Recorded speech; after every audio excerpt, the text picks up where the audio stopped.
আজ বাড়িতে একটু অন্যরকম ভাবে ডিম রান্না করলাম। ডিম পোস্ত ভাপা। ডিম খেতে পছন্দ করে না এরকম হয়তো কম মানুষই আছে। ছোট থেকে বড় আমরা প্রায়ই ডিম পছন্দ করে থাকি। আজকে তাই ডিম পোস্ত ভাপা বানাচ্ছিলাম, তাই ভাবলাম তোমাদের সাথে একটু শেয়ার করি।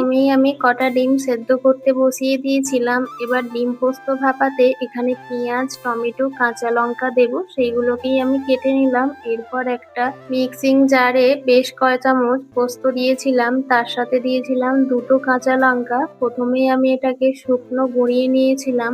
এরপর বেশ কিছুটা জল দিয়ে স্মুথ পেস্ট বানিয়ে নেবো একটা। আর এইদিকে পোস্ত বাটতে বাটতে আমার ডিমও সেদ্ধ হয়ে গিয়েছিল। ডিমগুলোকেও এখন আমি ছাড়িয়ে মাঝ বরাবর কেটে নেব।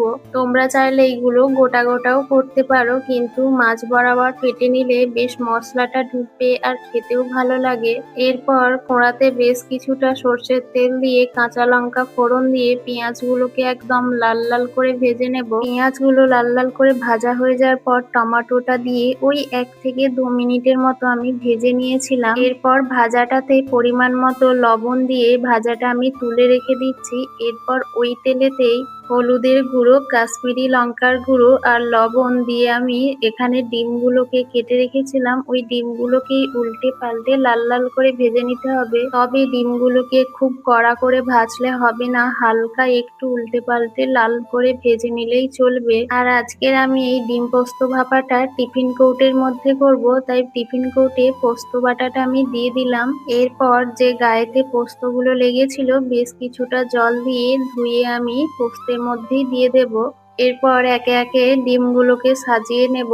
ডিমগুলোকে সাজিয়ে নেওয়ার পর আগে থেকে যে পেঁয়াজ, টমেটো, কাঁচা লঙ্কাটা ভেজে রেখেছিলাম ওটাই ওপর দিয়ে দিয়ে দেব। আর সবশেষে দিয়েছিলাম ডিম ভাজার তেলটা। ডিমটা যে ভেজে রেখেছিলাম ওই তেলটাই দিয়েছিলাম, আর সাথে বেশ কটা কাঁচা লঙ্কা। তবে তোমরা চাইলে কিন্তু কাঁচা লঙ্কার পরিবর্তে গুঁড়ো লঙ্কাও দিতে পারো। আর এটাকে আমি মিনিট 15 ভাপিয়ে নিয়েছিলাম। আর জানো তো, যখন টিফিন কৌটোটা খুলেছিলাম তখন পোস্ত বাটা সাথে পেঁয়াজ, টমেটো এত সুন্দর একটা গন্ধ বেরিয়েছিল। তোমরাও একবার বাড়িতে চাইলে বানিয়ে দেখতে পারো। এই ডিম পোস্ত ভাপার রেসিপিটা খেতে দারুণ হয়। আর এটাই ছিল আজকের আমাদের দুপুরের লাঞ্চ, ডিম পোস্ত ভাপা, সাথে ছিল গরম ভাত, পেঁয়াজ আর একটা কাঁচা লঙ্কা। চলো ভিডিওটা আজকে এখানেই শেষ করছি। সবাইকে টাটা।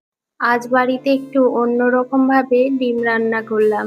ডিম পোস্ত ভাপা। ডিম খেতে পছন্দ করে না এরকম হয়তো কম মানুষই আছে। ছোট থেকে বড় আমরা প্রায়ই ডিম পছন্দ করে থাকি। আজকে তাই ডিম পোস্ত ভাপা বানাচ্ছিলাম, তাই ভাবলাম তোমাদের সাথে একটু শেয়ার করি। আমি কটা ডিম